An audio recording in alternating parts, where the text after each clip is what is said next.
Bonjour à tous, j'espère que vous allez bien. Aujourd'hui, on voit le Pioneer DJ DDJ 400. Le DDJ 400 est un contrôleur de voix avec carte son intégrée fonctionnant sur Recordbox, dont la licence complète est livrée avec. Vous retrouverez une ergonomie proche des CDJ DJM de la marque grâce à la partie boucle très complète et à la partie effet de la table de mixage. Et bien entendu, une partie pad reprenant des raccourcis sur les fonctions phares de Recordbox telles que keyboard, pad FX, beat jump et bien d'autres. Le Pioneer DJ DDJ 400 est disponible maintenant pour 279 € TTC.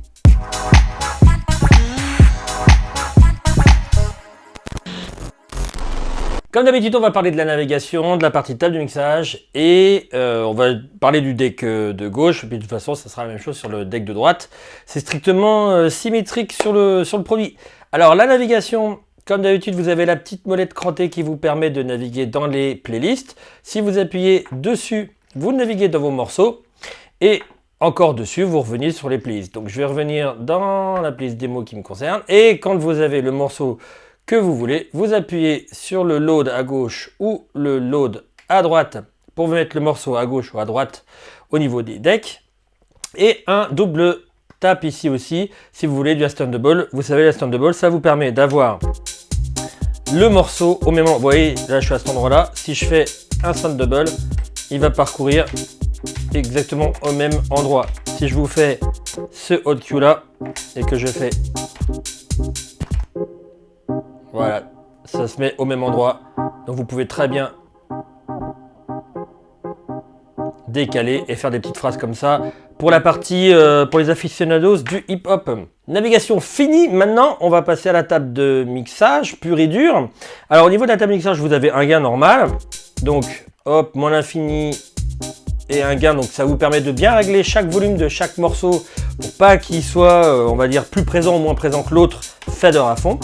Triple égalisation. Alors on voit un petit moins 26 ici. Bon, c'est pas très, enfin, je sais pas pourquoi, parce que dans le logiciel, vous pouvez configurer que ça soit un équivalent moins 26 ou un isolateur. Moins 26, ça veut dire quoi? C'est la descente en décibels que vous avez sur les EQ, quand on coupe comme ça, les aigus, les médiums et les graves. Et moins 26, ça traduit en fait une baisse, mais qui baisse donc, mais qui ne coupe pas totalement en fait. Va falloir dépasser les 30, 35, voire même 40 décibels pour avoir une coupure totale, et donc on pourra appeler isolator, ce qui est le cas ici, parce que j'ai choisi mon petit switch que vous voyez ici, tac, dans le mixeur. Voilà, vous pouvez faire EQ ou isolator. Moi, j'ai choisi de faire isolator. Ça coupe tout. Vous pouvez très bien prendre EQ normal, et donc grave, médium, aigu, et ça coupe tout.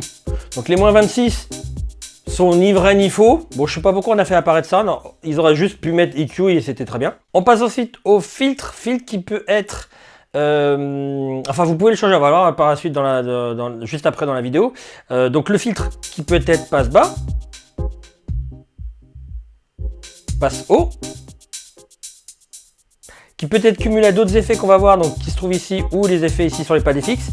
Et le filtre peut être changé, regardez, comme d'habitude sur Recordbox, partie performance. Vous cliquez sur User, vous choisissez, je sais pas, moi, de fit, on va prendre Crush sur la partie synthé. Vous l'activez bien ici pour qu'il soit bien entouré en bleu. Et ensuite, voilà, au lieu d'un filtre,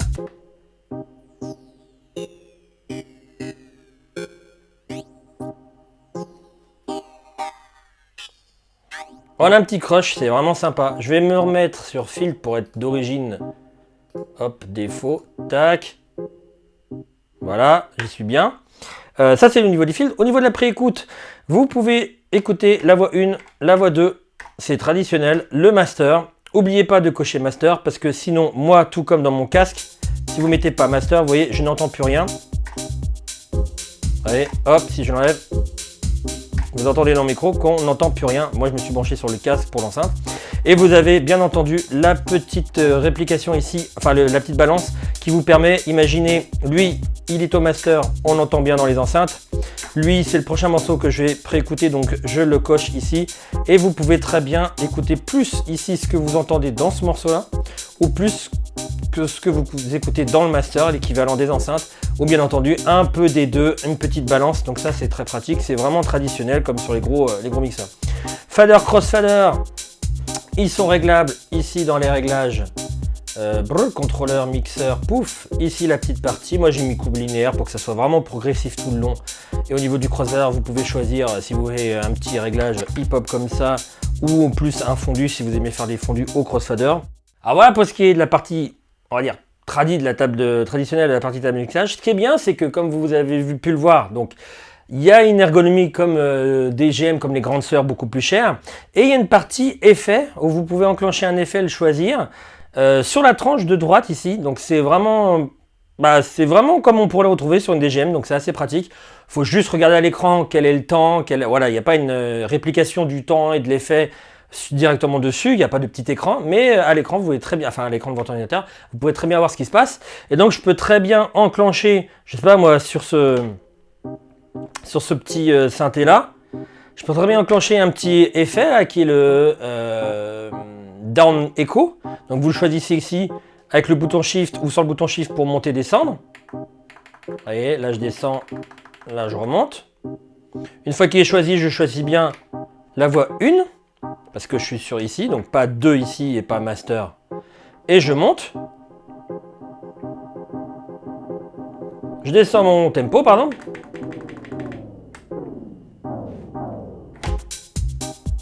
Et je passe sur l'autre voix.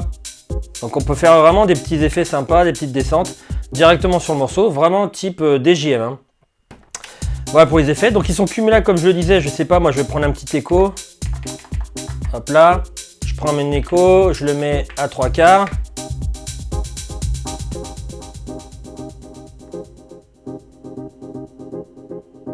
Et je descends avec le filtre.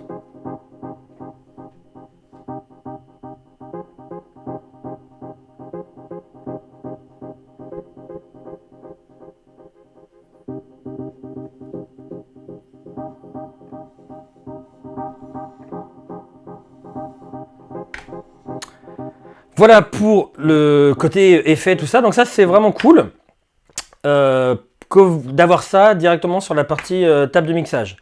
Viennent ensuite, au niveau des decks, vous avez une partie boucle qui est aussi tout pareil comme une CDJ. Enfin oui, parce que là, on est sur le deck, on n'est plus côté DGM.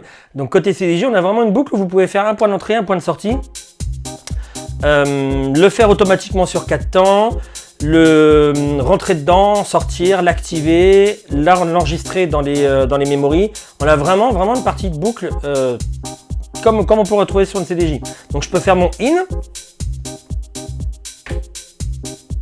et mon out. Vous pouvez vous faire aider ou non du quantize. Si vous ne savez pas ce que c'est le quantize, vous pouvez regarder la vidéo qui le concerne directement, que j'ai déjà faite un peu plus tôt. Vous pouvez faire un 4 temps en appuyant longtemps dessus.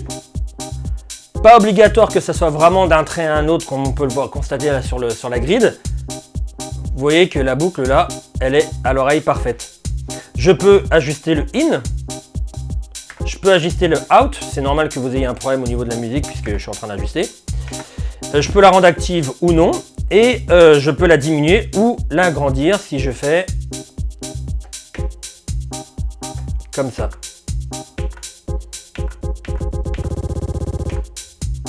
Et je peux l'enregistrer dans les memories. Il suffit juste de enregistrer, je fais au hasard. Et je fais memory, ça va me l'enregistrer. Dès que je vais ressortir, si je la rappelle, là où par exemple je suis sur un point normal que j'avais déjà enregistré avant, si je rappelle la boucle, je l'ai ici. Et bien entendu, les memories, vous pouvez les retrouver ici. Et cette boucle-là, si vous voulez qu'elle soit active sans avoir à faire aucune manipulation, vous cliquez dessus en rouge. Ça va vous permettre de l'avoir en active. Bien évidemment, vous pouvez, alors si vous le souhaitez, surtout si vous ne souhaitez pas tout de suite quand vous commencez apprendre à mixer à l'oreille, etc. Vous pouvez tout à fait appuyer sur le petit bouton ici, BeatSync, qui vous permet de synchroniser vos deux morceaux ensemble. Donc sur la droite là des boucles, ça vous permettra de caler vos deux morceaux ensemble et de pouvoir vous amuser, on va dire, plus rapidement que si vous appreniez vraiment les bases. Moi, je vous conseille d'apprendre les bases, mais bon, le bouton y est, on l'explique, voilà. On passe maintenant sur les pads. Vous avez en premier, enfin, il y a pas mal de menus, comme d'habitude sur les pads. Le premier qui vous permet de faire des haut-cues, ce sont des points d'accrochage que vous pouvez définir et relancer quand vous le souhaitez. Par exemple, j'ai mon point 1, B, donc j'ai mon A, mon point B, et vous pouvez les effacer avec le bouton Shift. Beat Loop, donc là on parle juste, j'appuie sur chaque menu, j'appuie pas sur Shift, hein, parce qu'avec Shift vous pouvez avoir 4 autres menus. Ensuite Beat Loop vous permet d'avoir des boucles qui sont affichées à l'écran, donc vous avez de 1/4 à 32, donc là si je fais ça, je vais faire 8 temps, si je fais ça, je fais un temps, 2 temps, 1 demi, 1/4, 4, 16, 32. En appuyant une première fois dessus, je crée ma boucle. En appuyant une deuxième fois, je la retire. Bien entendu, je peux les enregistrer ensuite dans les haut-cues. Imaginez, je fais une 4 temps. Elle me plaît. Je l'enregistre. Je la retire. Là, j'ai ma haut-cue. Là, j'ai ma boucle. Tout simplement. Beat Jump, ça vous permet de faire... Oups, j'étais encore dans la boucle. Ça vous permet d'aller de gauche à droite selon un certain temps. Donc là, vous voyez que c'est 16, 32, 64, 128. Avec le bouton Shift, vous pouvez faire varier ces variations là. Donc vous pouvez faire de 1 à 8 si vous le souhaitez. Je vais rester sur 16 parce que c'est super intéressant. Dans le sens où, vous allez voir, je vais aller... Voilà. Là, ce qui est sympa, c'est que j'ai une partie avec juste le synthé et une partie avec la rythmique plus le synthé. Et avec des bonds de 32 ou de 64 temps, je peux très bien passer de l'un à l'autre.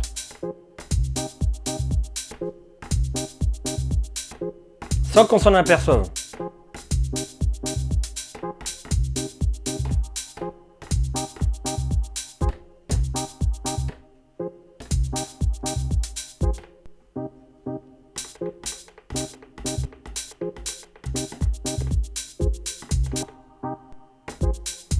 Voilà. Le sampler. Alors, vous pouvez très bien mettre vos propres samples directement. Vous avez un dossier, vous pouvez vous créer un dossier dans vos playlists et vous mettez vos samples directement dedans. Ce qui peut être sympa aussi, c'est peut-être de recréer une autre mélodie où là, vous voyez, on a le synthé tout seul. Le truc idéal, ce serait pouvoir faire des petits samples là-dessus, ça pourrait être sympa. Et ben, ici, ce qui est cool, c'est que vous pouvez créer des boucles dans Recordbox. Par exemple, ici, ça, comme ça. La boucle est nulle, mais vous allez voir qu'après, en l'utilisant, on peut faire des trucs sympas. Je vais cliquer sur mes petits ciseaux ici, je récupère mon sample et je le mets dans le premier slot. Je retire ma boucle, je vais me reprendre l'autre mélodie, enfin l'autre note qui est ici, je vais me la prendre assez large. Voilà, c'est cool, je la mets là. Donc là, j'ai mes deux petites notes que sont...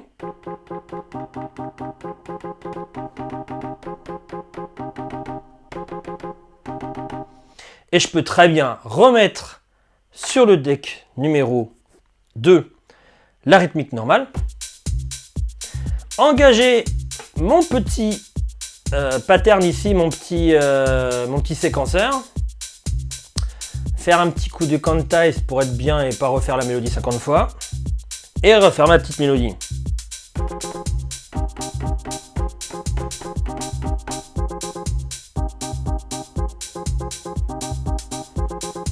Quand c'est fait, je l'enregistre et il s'enregistre dans mon pattern que j'ai choisi. Et ce qui est sympa, c'est quand je réduis le tempo, ma séquence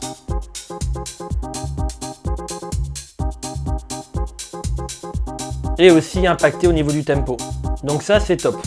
Donc vous voyez qu'avec ce petit bidule, on peut faire quand même... Alors ça oblige à utiliser aussi un petit peu la souris pour certaines étapes. Maintenant, il y a quand même pas mal de choses qu'on peut le faire rien qu'avec sa tête. Donc voilà au niveau du sampler. Vous pouvez très bien aussi avoir, je sais pas moi, une mélodie toute simple et créer une rythmique par-dessus. C'est tout à fait possible. Hein. Il n'y a pas de, enfin, les samples, ça n'a de limite que ce que vous allez mettre dans le bec. Donc il n'y a aucun souci. On va passer à la deuxième partie qui est keyboard, pad FX1, pad FX2 et key shift.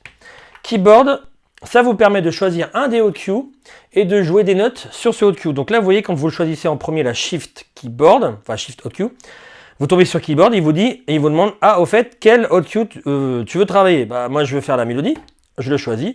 Et donc là, vous allez avoir différentes notes sur la même mélodie. Ah, je vais enlever le quantize parce que là, il me bloque le petit pépère. Hop là.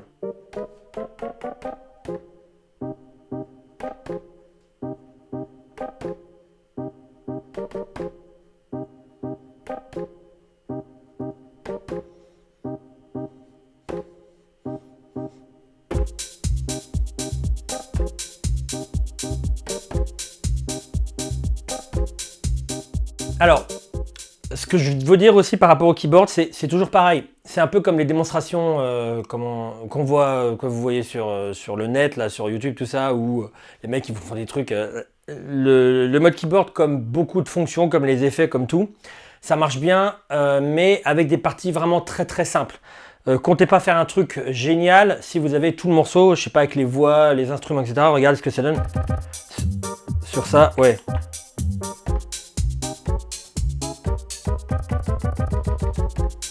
Vous pouvez difficilement faire un truc vraiment bien. Donc faut savoir que il va falloir prendre un OQ vraiment dans une partie très très fine, pas beaucoup d'expressions, pas beaucoup de vocaux. Ah, si y a un vocal, juste un vocal, ça peut faire un truc sympa. Mais s'il y a toute la structure du morceau, c'est un peu, c'est pas génial. On a ensuite PadFX 1. Donc vous voyez les pads directement sur votre écran, enfin tous les paramètres. Vous pouvez les changer. Je sais pas, moi par exemple, je veux pas d'une reverb, je veux pas d'un écho, je peux très bien appuyer ici. Pour changer, je peux changer le temps si c'est un écho par exemple, je peux changer la grosseur si c'est une reverb, enfin voilà, je peux tout changer là-dedans. Et ça me permet de faire des effets instantanés.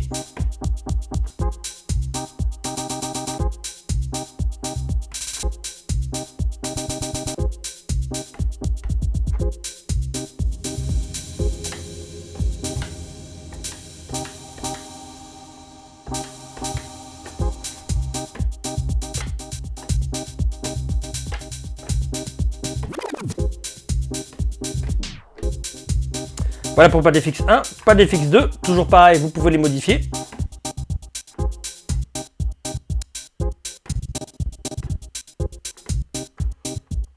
Bien évidemment, ça suit aussi le tempo.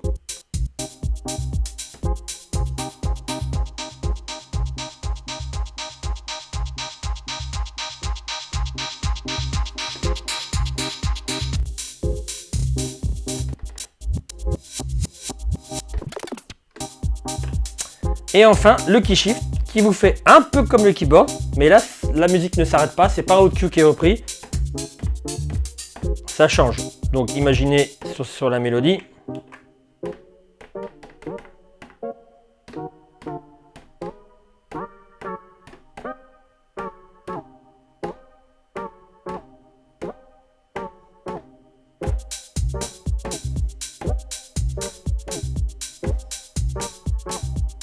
Etc.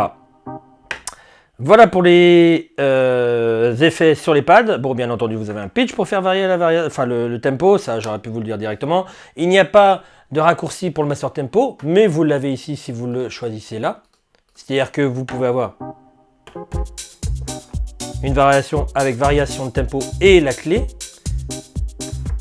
Ou alors, juste le tempo et vous maintenez la clé qui était à 0%. C'est un contrôleur, on va dire, premier prix plancher, donc il y a certains raccourcis que j'aurais aimé avoir, mais qui n'y sont pas, mais c'est pas grave, parce que vous pouvez paramétrer 2-3 petites fonctions. Moi j'ai fait par exemple, j'adore le sleep mode, qui vous permet de passer par-dessus la musique quand vous faites une manipulation. C'est-à-dire que, je sais pas moi, faire comme ça, mais que vous basculiez sur la partie sleep mode. Donc je me le suis mis ici, il y a le auto et le tap des effets que je n'utilise pas. Donc je me suis permis de l'enclencher, vous voyez, pour les deux decks. Deck 1, deck 2. C'est du mapping MIDI, donc j'ai effacé les fonctions auto et tap et j'ai dit bah voilà, moi pour le deck 1 je veux que ça soit shift tac, pour le deck 2 shift tac et j'ai le sleep mode, ce qui me permet de passer par dessus.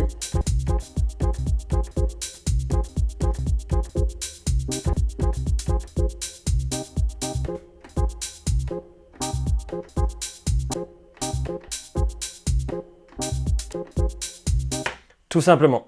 On passe au connectique. Attention, ça va aller très très vite. Vous avez votre sortie casque sur le devant.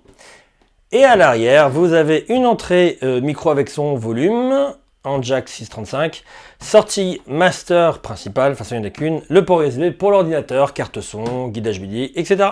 Et bien voilà, on vient de voir ensemble le Pioneer DJ DDJ 400. Si vous avez des questions au sujet du produit, n'hésitez pas à me les poser en dessous de la vidéo. J'y répondrai bien volontiers. Merci beaucoup d'avoir suivi cette vidéo et je vous dis à très bientôt.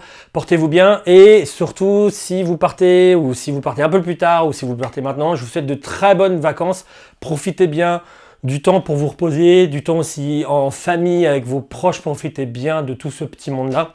Et je vous dis, pas à la rentrée, enfin si, je vous dis à la rentrée forcément, mais parce que je pense que je vais faire quelques vidéos pendant les vacances. Et voilà. En tout cas, n'hésitez pas à me dire si jamais vous avez des petites suggestions. Il y en a eu quelques-unes là pour de futures vidéos par mail ou directement sur YouTube.